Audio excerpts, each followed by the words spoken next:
제목으로 은혜를 나누려고 합니다. 여러분, 확증편향이라는 말을 들어봤나요?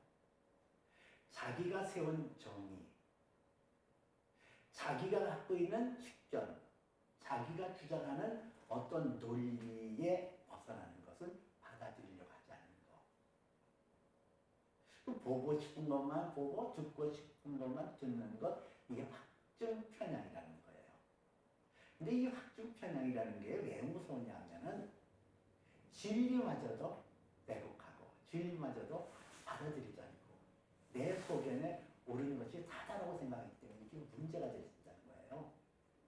하나님께서는 사람을 구원하기 위하여 그 아들 예수 그리스도를 보내시고 그의 아들은 말씀이 육신되어 오셨다 그랬거든요. 그 말씀이 육신되어 오신 예수 그리스도는 진리셔요. 그 진리를 우리 가운데 심어주시고 진리 가운데 하나님의 뜻을 성취하고 하나님께서 원하시는 하나님의 백성으로 만드는데 근본적인 목적이 있거든요.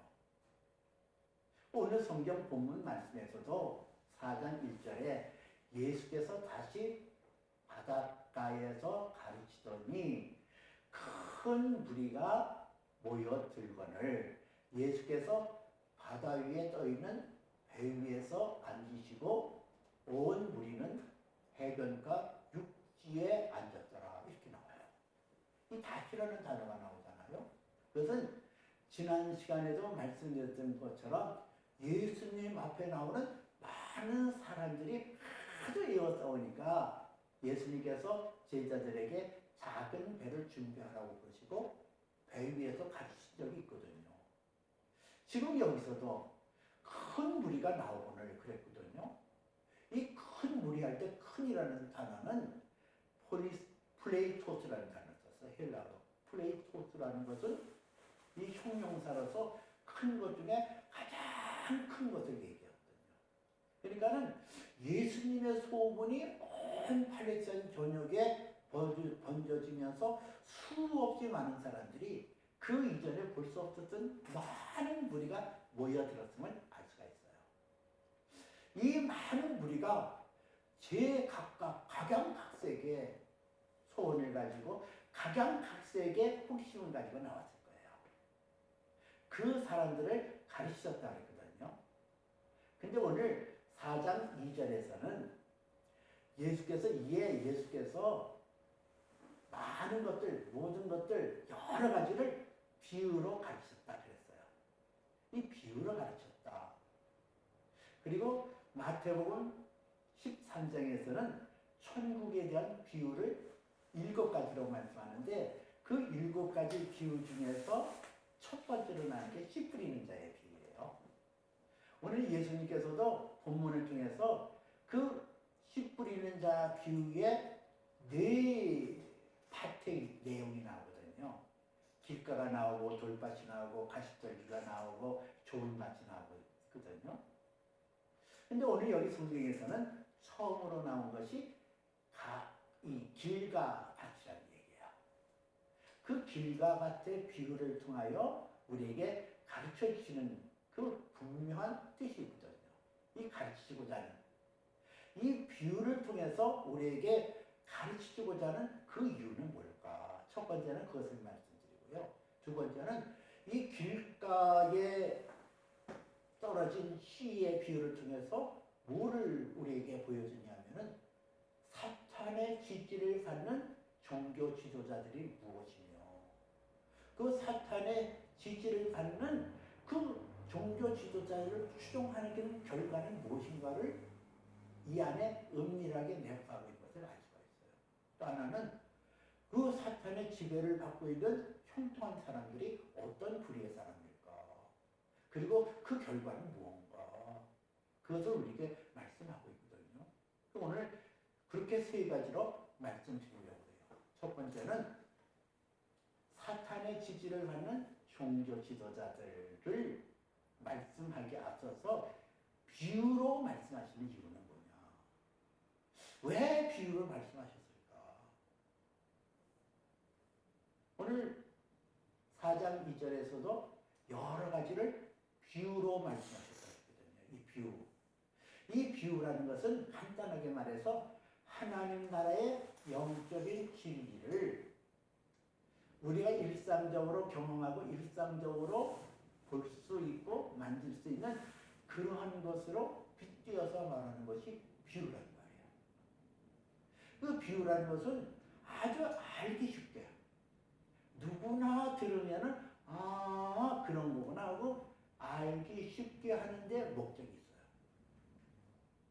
그러면서 이 비유를 말씀하시는 것은 진리를 깨닫고 진리 가운데 머물고 진리 가운데 살기를 원하는 사람들은 그 깊이를 더하고 그 심오함을 더 깨우치는 데 목적이 있지만은 그렇지 않은 사람들에게서는 이 비유가 하나님의 말씀에 따르지 못하고 하나님의 구원에 대하여 들어서지 못하는 이중성이 있단 말이에요. 이 비유를 들어 말씀하시는 것은 모든 사람들이 딱딱한 마음에서 벗어나고 하나님의 말씀 속에 들어와야 된다는 거예요. 우리 사람은 에베소서 5장 8절에 보니까 너희가 전에는 어둠이더니 이제는 주 안에서 빛이라 빛의 자녀처럼 행하라 그랬거든요. 우리는 전에는 어둠이었어요. 그 어둠에 묻혀있는 사람은 갈 길을 분간 못해요. 어디로 가야 될지 뭐 할지. 이런 사람들에게 예수가 나타나서 예수의 복음의 말씀을 받아들여야 되는데 하늘의 것을 어떻게 어둠에 빠진 사람은 쉽게 이해할 수 있냐고요.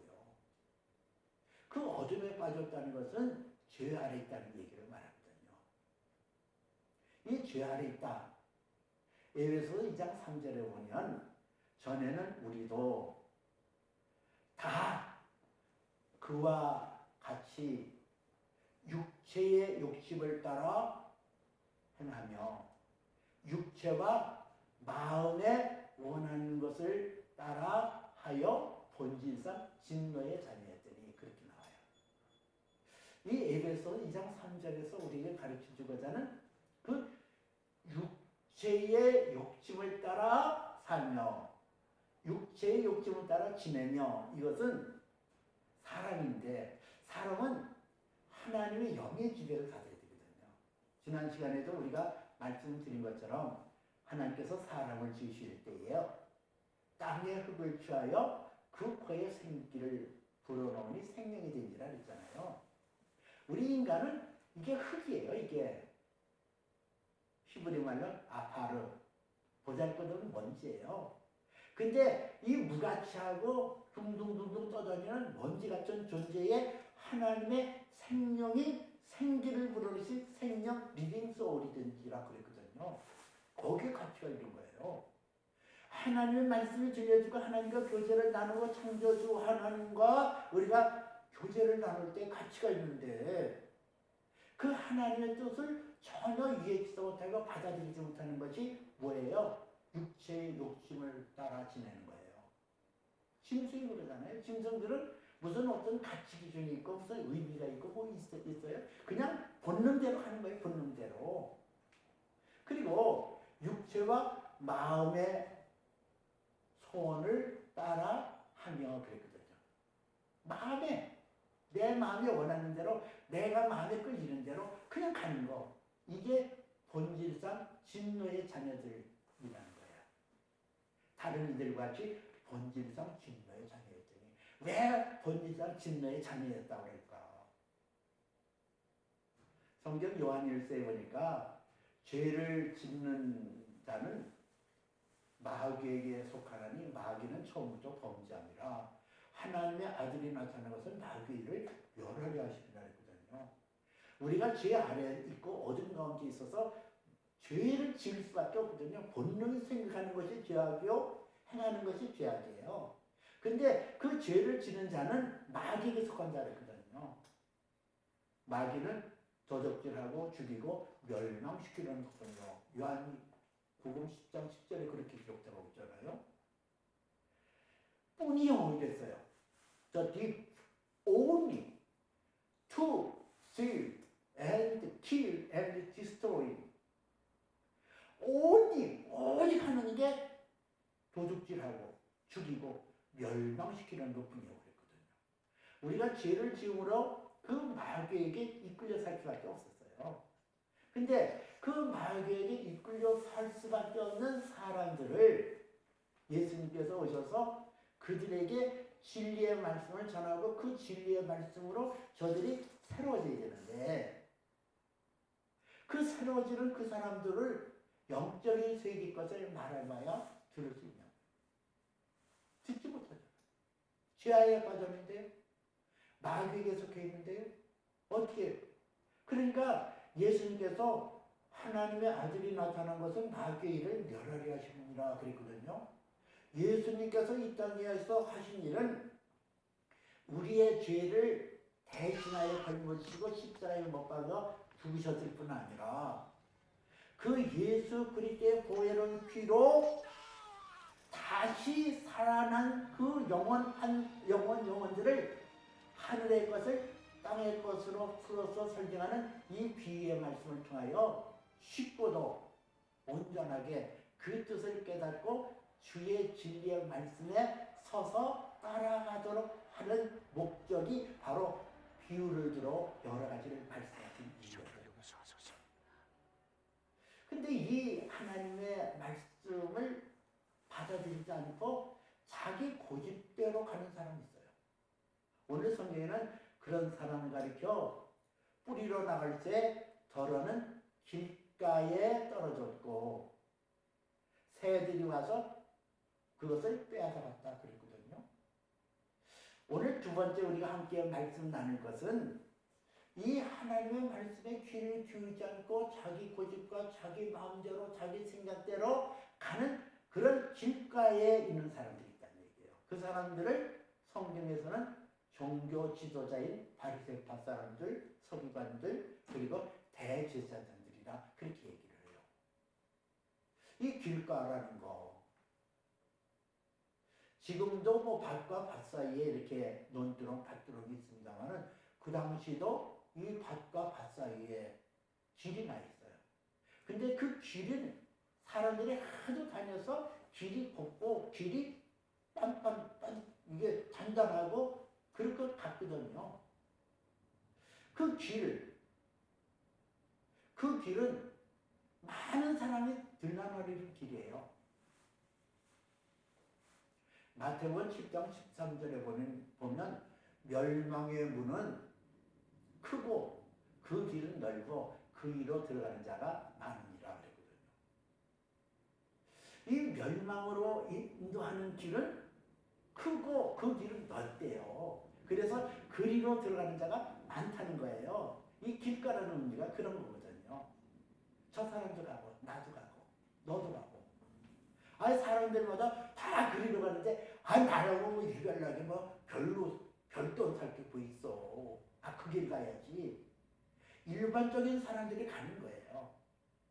그리로 가면 뭐가 좋은 일 생기고 다른 사람들이 가니까 다른 사람이 그렇게 하니까 나도 하고 너도 하고.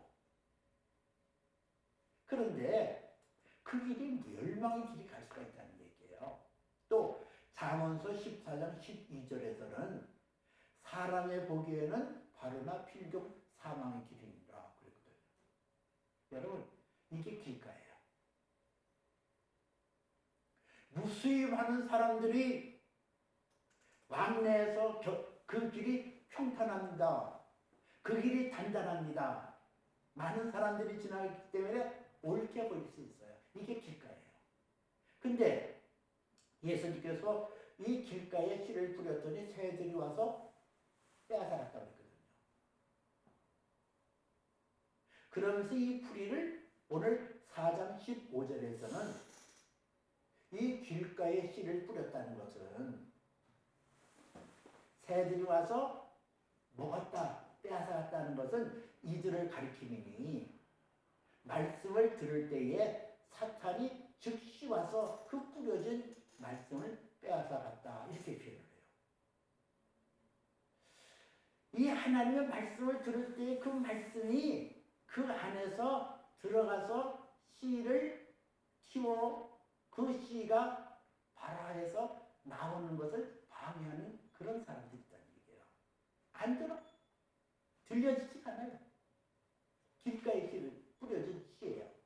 그 길가에 있는 사람들은 그 사람들이 생각하는 대로 옳은 대로 행했고 사람들이 판단하는데 온전하다고 하는 것에 빠져서 사는 사람들은 하나님의 말씀이 들어온 거예요. 와닿지 않는 거예요. 즉시 사단이 즉시 와서 뿌려진 말씀을 빼앗아 갔느니라 그랬어요. 이런 사람들이 예수님 시대에 있었고 지금도 있었고 앞으로도 있을 거예요. 예수님 시대는 예수님의 말씀을 대적하고 그 말씀을 막 거부했던 대제사장, 서기관, 바리새파들. 그 사람들에 대해서 예수님께서 말씀하신 것이 화 있을진저 외식하는 서기관과 바리새인들이요. 회칠한 무덤밭들이 겉으로는 아름답게 보이나 그 안에는 죽은 뼈와 모든 더러운 것이 가득하다 그랬어요. 아무리 종교 지도자라 할지라도 성막에 가서 제사 지나고 말씀을 집필하고 말씀을 기록하는 그 서기관들의 일을 하고 뭐 그런다 할지라도 행위로는 온전함을 따라서 막 매무새를 잘 가다듬고 걷는 걸음을 잘 이렇게 조절하고 그렇게 한다 할지라도 겉이 중요한 게 아니라 겉은 아름다우나 겉은 그럴듯한 옷 입고 그럴듯하게 행동하는데 그 안에는 죽은 사람의 뼈와 모든 더러운 것이 가득하다. 왜 그렇죠? 하나님의 말씀을 받아들여서 그 말씀으로 하나님 앞에 회개하고 하나님 앞에 자기 마음을 정결하고 깨끗하는데 자기 마음을 돌이키지 않는 사람들이 바로 이런 사람들이에요. 길가의 밭이에요. 자기 생각이 옳거든요. 이 바리새파 사람들이 그랬고 서기관들이 있고 대제사장들이 그랬거든요. 내가 아는 지식이 다야. 내가 아는 이것이 전체야. 이게 진리야. 내가 왜 진리라고 그래? 그러니까 배척하는 거예요. 예수를 죽이라고 십자가에 못 박아 죽이라고 했던 사람들이 바로 그런 사람들이란 말이에요. 그런 사람들을 가리켜 예수님께서는 가 있을진저 외식하는 자들아 그렇게 얘기하잖아요. 또 그들에 대하여 마태복음, 누가복음 16장 15절에서는 그 사람들이 예수께서 이르시되 너희는 사람 앞에서 스스로 옳다하나 너희 마음을 하나님께서는 아시나니 사람들 중에 높게 여기는 그것이 높임을 받는 그것이 하나님 앞에 미움을 받는 것입니다. 그랬거든요. 이 사람들은 하나님 앞에서 서 있는 것이 아니라 사람 앞에 서 있고 사람 앞에서 자기를 옳게 보이고 사람들 앞에서 존경받으려고 그러고 사람들에게 박수갈채 받으려고 그랬는데 그들에 대해서 예수님께서 하신 말씀이 하나님 앞에서는 그게 미움받는 거야. 그게. 오늘도 마찬가지거든요. 우선 뭐 사이비 교주라든가 종교 지도자 중에 그런 사람들이 많아요. 오늘도 마찬가지. 겉으로는 자기를 잘 다듬습니다. 말도 세련되게 하고 행동거지도 아주 부드럽고 사람들에게 흠모할 만하고 사람들에게 찬사를 받을 만한데 문제는 뭐예요? 길가예요. 하나님의 말씀이 들려지지 않고 말씀이 들려졌다 할지라도 즉시 사탄이 와서 그 말씀을 빼앗아 말씀이 그 안에 열매 맺지 못하게 하는 그런 사람들. 그런 사람들이 있으면 같이 망하는 거예요. 그런 사람을 따라서 살게 되어지면 그 사람도 망해요. 성경에서는 버려두라. 그들은 맹인이 되어 맹인을 인도하는 자로다. 만일 맹인이 맹인을 인도하게 되면 두 사람이 다 부동에 빠지는다. 눈이 멀었어요. 진리의 눈이 멀었어요. 진리 가운데 관심이 없어요. 눈이 멀었는데 다른 사람들을 끌고 가요. 결국은 멸망길을 가게 되는 것이거든요. 여러분, 이런 세대에 우리가 살고 있어요. 자기가 옳다, 내가 진리다, 내 안에 와라. 근데 맹인이에요. 하나님 보시기에는 맹인이에요. 하나님 앞에서 바로 인정을 해야 돼요. 사람들이 착각하는 게 있어요. 내가 소원하고 내가 바라는 것을 성취하면 성공한다고 생각해요. 그러나 그렇지 않아요. 하나님께서 나를 창조하셨어요. 하나님께서 나를 만드셨어요. 하나님 목전에서 판단하고 하나님 목전에서 결산할 것은 내가 결산하는 게 아니라니까요. 내가 결산해서 이만하면 성공했지. 이만하면 자랑할 만하지. 사람들 앞에서 높게 여기고 사람들 앞에서 옳다 여기고 사람들에게 박수갈채를 받으면 안개 목사님은 성공했어. 저렇게 했으니까 이랬어. 그런데 하나님 앞에서 미움을 받는 것이 있다는 얘기예요. 내 것이 가득한 사람, 나의 철학과 나의 이념과 나의 사상이 가득해서 그래서 다른 사람들에게는 굉장히 설득력이 있습니다. 그 길을 가자고 하려면 많은 사람들이 따라와요. 그런데 정작 알고 보니까 맹인이죠. 같이 구덩이에 빠지는 어리석은 행태를 갖게 되어지거든요. 세 번째는 이 사단의 지지를 받는 그런 사람들 중에 형통한 사람이 있더라는 얘기예요. 이 사단의 지지를 받는다. 우리가 예수 그리스도 안에 들어오지 않으면 우리는 전에는 어둠이었거든요. 우리는 마귀의 자녀였거든요. 그래서 우리가 마귀의 뜻을 이행하면 마귀가 나를 건드리지 않아요. 내가 열심히 노력하고 열심히 애를 쓰는데 흐트러뜨리고 그러질 않아요. 잘 되게 만들어질 수 있거든요. 그 사람들을 착각하는 게 있어요. 내가 잘 되면은 내가 하나님 앞에 의로워서 이렇게 복을 주시는 것 같다. 내가 이렇게 잘 되는 게. 그런데 물론 하나님께서 형통하게 하고 하나님께서 복되게 하는 사람이 있어요. 그런데 그와 반면에 마귀의 지지를 받고 사탄의 그 지배를 받아서 잘 되는 사람이 있거든요. 그런 한 예가 사무엘상 25장에 나오는 마온에 살고 있는 나발이라는 사람이에요. 이 나발이라는 뜻은 어리석다, 무식하다 이 뜻이 거기 담겨 있거든요. 근데 이 사무엘상 25장 2절에 보니까 마온에 한 사람이 있는데 그의 생업이 갈멜에 있는지라 심히 분유하여 양이 3,000마리요 염소가 1,000마리에 이르렀더니 그가 갈멜에서 그의 양털을 깎고 있었더니 이렇게 나오거든요. 이 사람이 이 나발이라는 사람이 마온 지방의 갈멜이라는 곳에 큰 부자였어요.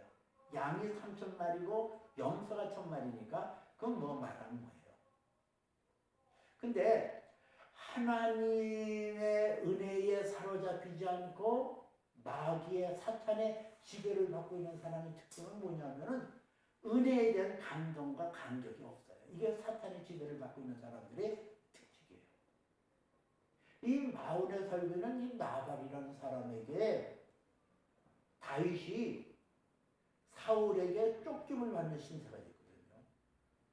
사울왕이 그 다윗을 죽이겠다고 큰 칼과 청을 가지고 막 오니까 그를 피하여 여러 사람들에게 피난을 하다 보니까 지치고 피곤하고 죽였다는 거예요.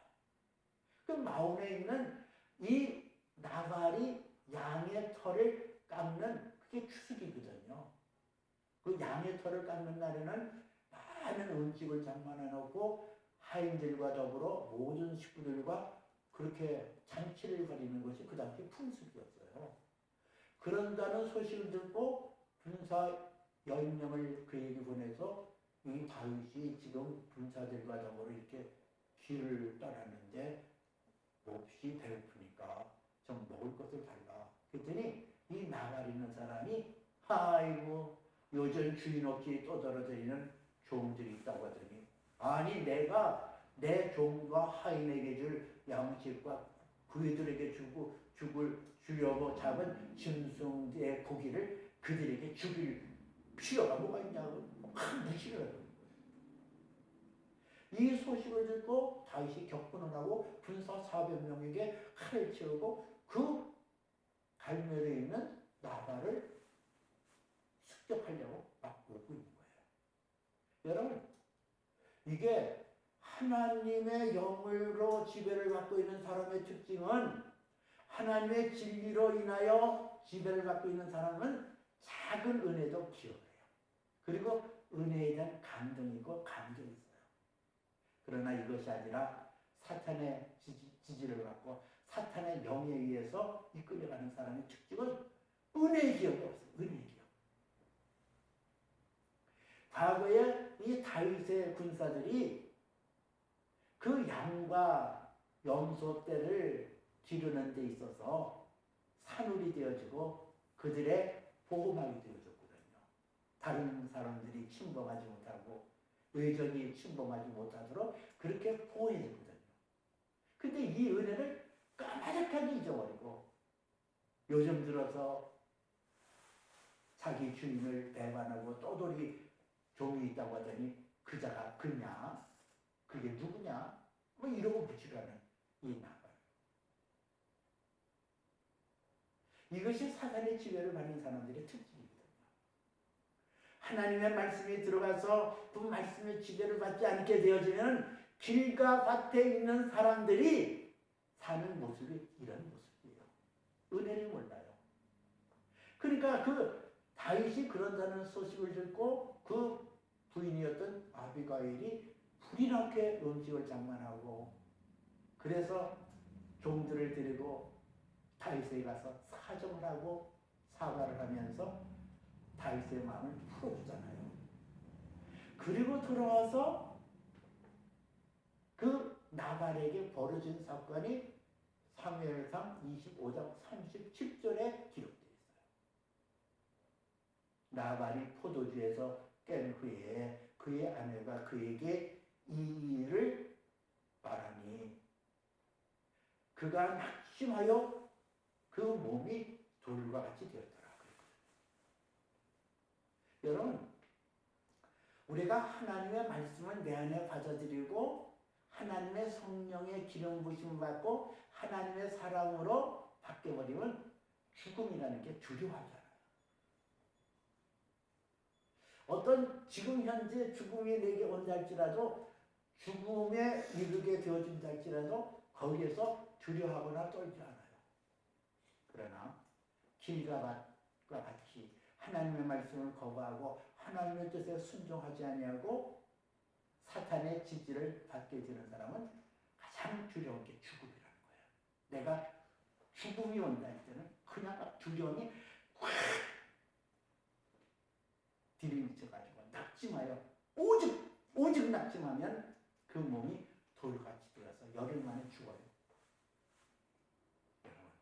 이것이 길과 밭에 있어서 세상에서 형통한 사람들 중에 나타나는 현상이에요.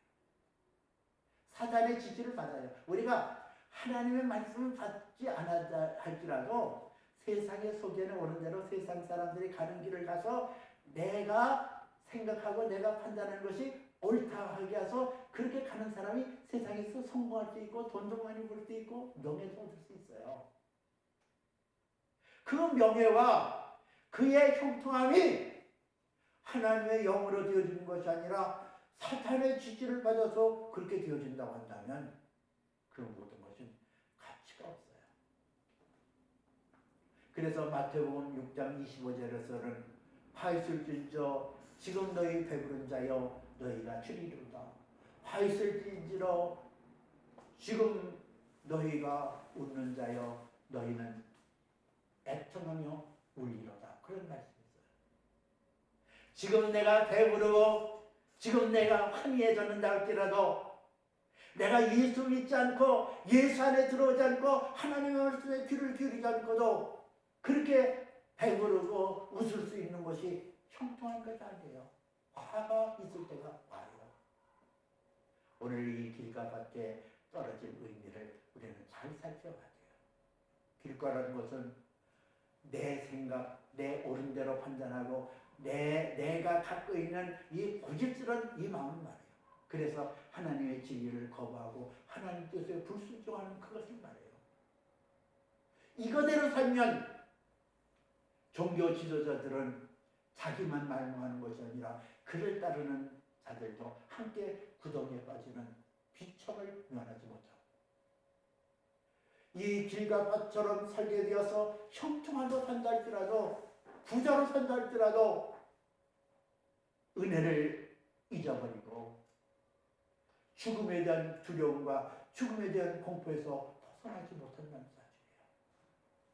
하나님께서는 우리에게 이 비유의 말씀을 통하여 하늘의 진리를 이 세상에 일반적이고 경험할 수 있는 그런 것을 통하여 우리에게 가르치시면서